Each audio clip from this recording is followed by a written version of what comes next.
आ जाओ बहुओं, अब से ये घर ही तुम्हारा घर है। वाह गंगा, तूने तो हैट्रिक मारा, एक साथ तीनों बेटों की शादी कर दी। वैसे मजे तो तेरे ही हैं। अब घर में 3-3 बहुओं के हाथों का खाना खाएगी और रानी बनकर रहेगी तो खुद। अरे अब आखिर दिन आ ही गए हैं रानी बनने के, वरना पहले तो बस नौकरानी की तरह ही वक्त कटा है इस घर में। वो तो आपने सही कहा गंगा जी, लेकिन लोगों की भी ना एक बड़ी बुरी आदत होती है। सुख सभी को दिख जाता है, लेकिन दुख में आंख बंद करके खड़े होते हैं सब। दुख भरे दिन बीते रे भैया, अब सुख आयो रे। अरे चलो, बहुत कर लिया मजाक। मेरी बहुएं अंदर आने का इंतजार कर रही हैं, इन्हें अंदर तो आने दो। गंगा के घर में ऐसे ही खुशियों की चहल पहल थी। आज ही उसके 3 बेटों की शादी हुई थी और गंगा अपनी तीनों बहू का गृह प्रवेश करवा रही थी। सारा घर मेहमानों की चहल पहल से महका हुआ था और ऐसे में बहुओं का घर में स्वागत हुआ। कितनी प्यारी हैं मेरी तीनों बहुएं। बहुओं, शादी के इन रिवाजों में तुम तीनों ही थक गई होगी ना। जाओ अब तुम जाकर आराम कर लो, कल सुबह देखेंगे अब जो भी रस्म करनी है। गंगा ने अपनी बहुओं को उनके कमरे में भेज दिया और उसी रात सभी मेहमान भी घर चले गए। अगली सुबह आज बहुओं की पहली रसोई का दिन था। क्या बात है माँ जी, अभी कल तक तो घर में बहुत ज्यादा चहल पहल थी, आज ही सभी मेहमान चले गए। हाँ बहू, वो सभी को ही कोई ना कोई काम था तो सभी चले गए। मैंने तो काफी बोला था कि बहुओं की पहली रसोई के बाद चले जाना, लेकिन कोई माना ही नहीं। अच्छा चलो अब ये सब छोड़ो और ये बताओ कि तुम्हें कुछ बनाना भी आता है? माँ जी, ये कैसा सवाल कर दिया आपने। अरे मैं तो अपनी माँ की बेस्ट शेफ हूँ। पता है मैंने कितनी छोटी सी उम्र में नई नई रेसिपीज ट्राई करना शुरू कर दिया था। मैं मास्टर शेफ हूँ माँ जी। और माँ जी, मैं भी किसी से कम नहीं हूँ। अगर आज ही मुझे कुकिंग कंपटीशन में भेज दिया जाए ना, तो फर्स्ट प्राइज मैं ही लेकर आऊंगी। और माँ जी, जब दोनों छोटी बहुएं इतनी अच्छी हैं तो आप समझ सकती हैं कि मैं कैसी शेफ होंगी। हाँ हाँ समझ गई। तो चलो अब तुम तीनों जाकर अपनी पहली रसोई की रस्म कर लो। देखती हूँ कि मेरी होनहार बहुएं क्या बनाती हैं। गंगा को अपनी बहुओं से बहुत उम्मीदें थीं।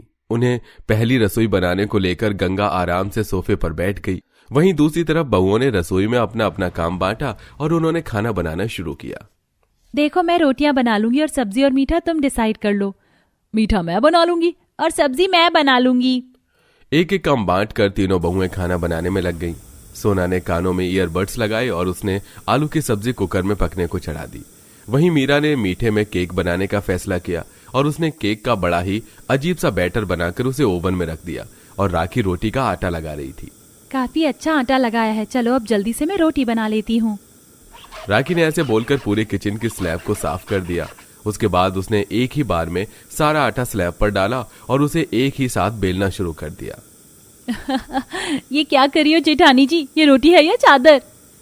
अपने काम से काम रखो, समझ आया? और वैसे भी ये है टाइम सेवर रोटी, एक ही बनाओ और सभी का पेट भर जाए। अब मुझे डिस्टर्ब मत करो। ओके। थप्पड़ मारूंगी साला, थप्पड़ मारूंगी, थप थप थप्पड़ मारूंगी। भाभी भाभी भाभी, बोलो, क्यों मुझे डिस्टर्ब किया?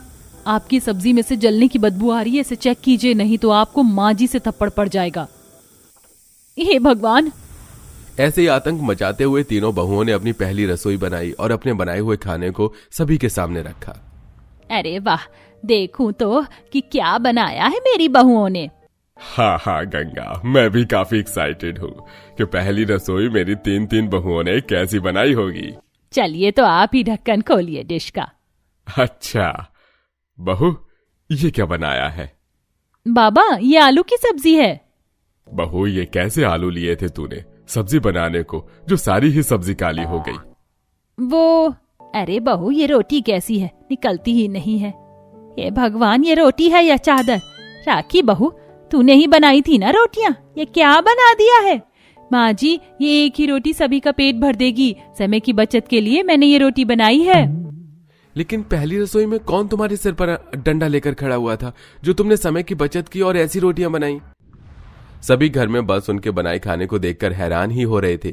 किसी तरह सबने जली हुई सब्जी और चादर जैसी रोटी को निगला और उसके बाद बारी आई मीरा के डेजर्ट की। मैंने केक बनाया है, खाइए, लाइए, मैं काट कर देती हूँ। मीरा ने जैसे ही अपने बनाए हुए केक को बीच से काटा तो उसकी बिना पकी हुई कच्ची मैदा उसकी छुरी पर ही रह गई। मीरा, क्या ये लावा केक है? नहीं, ये कोई लावा केक वेक नहीं है, बस शायद ये बीच से कुक नहीं हो पाया। कोई नहीं, ऐसे ही खा लीजिए। सभी ने जला हुआ खाना और चादर जैसी रोटी खाने के बाद कच्चा पक्का केक खा लिया और बहुओं को सास ने उनका शगुन दे दिया। वैसे खाना शगुन देने लायक बना तो नहीं था, लेकिन रख लो। और बहुओं, आगे से ऐसा मजाक सा खाना मत बनाना। गंगा ने अपनी बहुओं को समझाया कि आगे से वो ऐसा खाना ना बनाए। ऐसे कुछ दिन और बीते, लेकिन हर रोज बहुएं वही चादर जैसी रोटी और जला हुआ कच्चा पक्का सा खाना ही बनाकर रख देती थी। इसीलिए एक दिन गंगा अपनी बहुओं से बोली, तुम लोगों को तो ये बात समझ ही नहीं आती। जब से मेरे घर में आई हो तब से मुझे खाने के नाम पर ना जाने क्या क्या नसीब हो रहा है। आज तुम तीनों खाना नहीं बनाओगी, हटो, खाना मैं बना लूंगी। गंगा ने ऐसे बोलकर अपनी बहुओं को रसोई से भगा दिया और उनकी जगह उसने खुद ने ही सारा खाना बनाया। आज का खाना तो बहुत अच्छा था, सच में। गंगा ने किसी को भी पता नहीं चलने दिया और उसने आज के दिन खुद ही सभी का पेट भरवा दिया था। ऐसे ही एक दिन गंगा के घर कुछ मेहमान आने वाले थे। गंगा ने अपनी बहुओं से मेहमान के लिए भी खाना बनाने को बोला और तब भी उन्होंने वैसा ही खाना बनाया जैसा कि वो बनाती ही थी। अरे गंगा जी, ये कैसा कच्चा पक्का खाना बनाकर रख दिया है आपकी बहुओं ने? अगर खिलाने का मन नहीं था तो बोल देती, हम घर ही नहीं आते। अरे नहीं वो, अरे ये बहुएं भी ना, इनके कोई भी बात समझ क्यों नहीं आती है। और गंगा जी, जा रहे हैं हम, लेकिन एक नसीहत देना चाहूंगी, बहुओं को ना खाना बनाना और खातिरदारी सिखा दो, और नहीं आती तो हमारे घर आ जाना, पता चल जाएगा। मेहमान ऐसे ही खाने की टेबल से उठकर गंगा की बेइज्जती करते हुए चले गए। इस सब के बाद अब गंगा को अपनी बहुओं पर बहुत गुस्सा आ रहा था। उसने अपनी बहुओं को अपने पास बुलाया और, बहुओं, आज तुम्हारी वजह से मेहमानों के जो मुंह में आया, उन्होंने मुझे वो बोला। तुम ये बताओ कि तुम्हें कोई भी बात समझ क्यों नहीं आती है? अब से तुम्हारा रसोई में जाना बंद। तुम बस घर के बाकी काम किया करोगी। रसोई और चूल्हा चौका तुम मेरे ही जिम्मे रहने दो। गंगा के आगे उसकी बहुएं कुछ भी नहीं बोली और उसी दिन से उन्होंने रसोई का रास्ता छोड़ दिया और गंगा ने रसोई में काम करना शुरू कर दिया। रोजाना बेचारी गंगा ही खाना बनाती थी और सभी को खिलाती। ऐसे ही सिलसिला जारी था कि एक दिन, राखी, जरा एक गिलास पानी। माँ, आप रसोई में क्या कर रही हो? खाना बना रही हूँ बेटा, पानी दूं क्या तुझे? लेकिन माँ, खाना आप क्यों बना रही हो? राखी, सोना और मीरा ये तीनों कहाँ हैं? बेटा, उन्हें क्या खाना बनाना आता है? रोटी के नाम पर वो चादर बना देती हैं, सब्जी जली हुई कच्ची पक्की सी। उनका खाना ना मैं खाना चाहती हूँ और ना ही किसी को भी खिलाना। समझा ना तू? उन्हें कुछ नहीं आता है। लेकिन माँ, आपकी कोई उम्र है ऐसे रसोई में खड़े होकर खाना बनाने की? आप उन्हें खाना बनाना सिखाइए। राखी, राखी, यहाँ आओ, रसोई में आओ, और सोना और मीरा को भी लेकर आना। राखी के पति के बुलाने पर सभी बहुएं रसोई में आ गईं। जहाँ, तुम्हें शर्म नहीं आती है? हाँ, तुम खुद घर में होते हुए माँ से खाना बनवाती हो। आज के बाद में कभी माँ को रसोई में आता ना देख लूं, समझी? खाना तुम ही बनाओगी और नहीं आता तो सीख कर बनाओगी, लेकिन खाना तुम्हारी ही जिम्मेदारी है, समझ आया?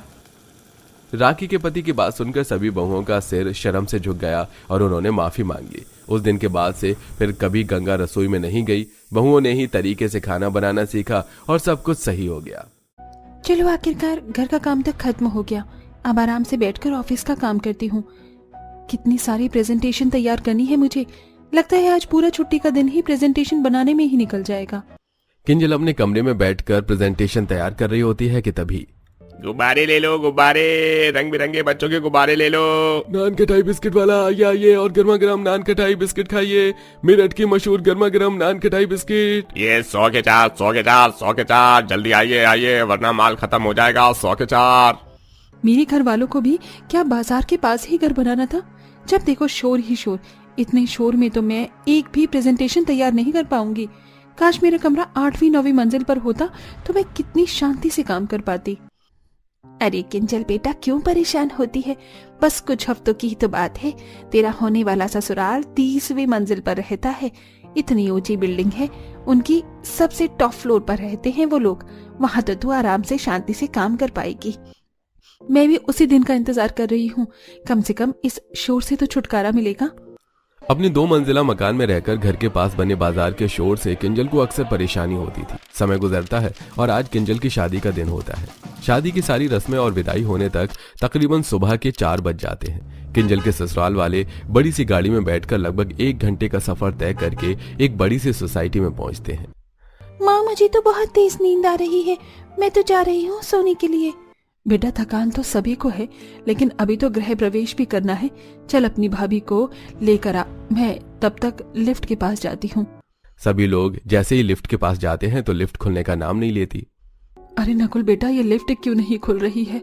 कितनी बार बटन दबा दिया मैंने लिफ्ट का। कल तक तो लिफ्ट बिल्कुल ठीक थी, यहाँ तक कि रात को भी जब हम बारात के लिए निकले थे तभी तो हमने लिफ्ट का ही इस्तेमाल किया था। कहीं ये लिफ्ट खराब तो नहीं हो गई? अरे सुषमा जी, सही कहा आपने, लिफ्ट खराब हो गई है। लिफ्ट की वायरिंग में कुछ परेशानी हो गई है। तो आपने अभी तक इसे ठीक क्यों नहीं करवाया? ये सोसाइटी की लिफ्ट है, लोगों के आने जाने में कितनी परेशानी होगी। हमने तो सेक्रेटरी साहब से रात में ही शिकायत करी थी, उन्होंने अभी तक कोई जवाब नहीं दिया है। अब हम क्या करेंगे? बिना लिफ्ट के 30 मंजिल कैसे ऊपर चलेंगे? मेरे तो अभी से ही घुटनों ने जवाब दे दिए हैं। सुषमा अपनी नई नवेली बहू, बेटे और बेटी के साथ सीढ़ियों के पास जाकर खड़ी हो जाती है। पूरा परिवार सिर्फ सीढ़ियों को ही घूर घूर कर देख रहा होता है। माँ, अब हम क्या करें? मुझे तो बहुत तेज नींद आ रही है। हम इतनी ऊपर तक कैसे जाएंगे? 4-5 मंजिल की बात होती तो समझ में भी आता, लेकिन पूरी 30 मंजिल है। बेटा, ना जाने कब सेक्रेटरी साहब लिफ्ट वाले को बुलवाएंगे और लिफ्ट ठीक होगी। अब जब तक तो हम यहाँ नीचे रह नहीं सकते। चलो ऊपर वाले का नाम लेकर सभी लोग आगे बढ़ो।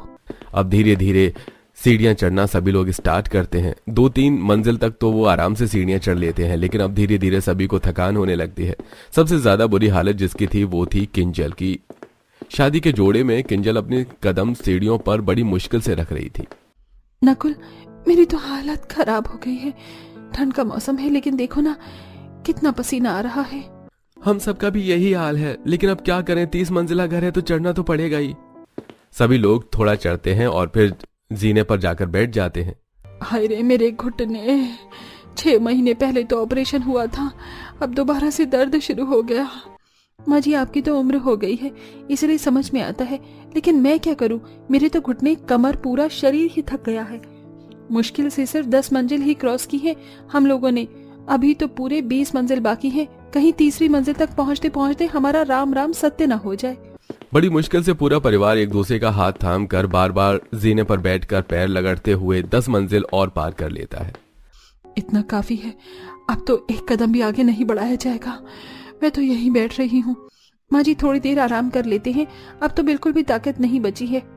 पूरा परिवार 20वीं मंजिल पर बैठ जाता है कि तभी एक फ्लोर का गेट खुलता है और उसके अंदर से एक बहुत बड़ा कुत्ता बाहर निकलता है। उस कुत्ते को देखकर सभी लोग इतना डरते हैं कि जितनी तेजी से वो ऊपर आए नहीं थे, उससे दुगनी तेजी से वो लोग डर के मारे नीचे उतर जाते हैं और दोबारा जाकर सीधा 10वें माले वाले पर रुकते हैं।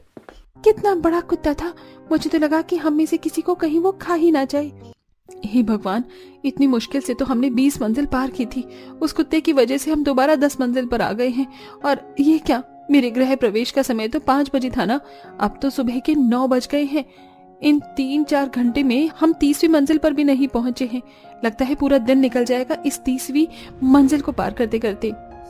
ऊपर वाले का नाम लेते लेते जैसे तैसे कर 2-3 घंटे की मेहनत के बाद आखिरकार पूरा परिवार 30वीं मंजिल तक पहुंच जाता है।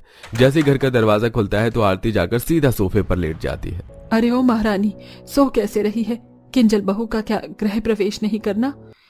शाम को कर लेना गृह प्रवेश, अब तो 1 मिनट खड़े होने की भी ताकत नहीं आ रही है। हाँ माँ जी, मैं भी बहुत थक गई हूँ, बाद में कर लेना गृह प्रवेश, जब तक थोड़ा आराम कर लेते हैं। आराम भी तो घर में आकर ही करेंगी ना, और उसके लिए गृह प्रवेश करना होगा। सुषमा किचन से थाली लेकर आती है और सादगी भरी तरीके से ही जल्दी से अपनी बहू का गृह प्रवेश कर देती है और अब सब अपने अपने कमरे में जाकर आराम करते हैं। 1-2 दिन शादी की रस्मों की वजह से उन सभी का सोसाइटी से बाहर जाना नहीं होता, लेकिन जैसे ही शादी की रस्में खत्म होती हैं अब सभी अपने कामों में लग जाते हैं। किंजल भी एक कंपनी में जॉब करती थी और शादी के बाद किंजल ऑफिस जा रही थी। किंजल जैसे ही लिफ्ट के पास जाती है तो देखती है कि लिफ्ट अभी तक ठीक नहीं हुई है। ओह गॉड, ये क्या, ये लिफ्ट तो अभी तक खराब है। अब क्या मुझे 30 मंजिल सीढ़ियों से उतर कर जाना पड़ेगा? किंजल जैसे तैसे कर 30 मंजिल सीढ़ियों से उतर तो लेती है, लेकिन चढ़ने की बारी में किंजल को उसकी नानी याद आ जाती है। बार बार हर रोज 30 मंजिल सीढ़ियों से उतरने चढ़ने की वजह से किंजल कई दिनों से ऑफिस भी लेट पहुंच रही होती है। किंजल, अगर शादी की कुछ ज्यादा ही रिस्पॉन्सिबिलिटी आ गई है तो तुम ऑफिस छोड़ क्यों नहीं देती? रोज रोज लेट आना नहीं चलेगा। सर, मेरा फ्लोर 30वीं मंजिल पर है और लिफ्ट खराब हो गई है, इसलिए उतरने चढ़ने में ही आधा एक घंटा निकल जाता है। ये तुम्हारी प्रॉब्लम है, मेरी नहीं। या तो तुम टाइम पर आओ या फिर रेजिग्नेशन दे दो। किंजल उदास होकर घर आती है और कपड़े धोकर गैलरी पर सुखाने लगती है कि तभी किंजल की साड़ी गलती से 30वीं मंजिल से जाकर ग्राउंड फ्लोर पर गिर जाती है। ये सब मेरे साथ ही क्यों होता है? इस साड़ी को भी क्या गिरना जरूरी था?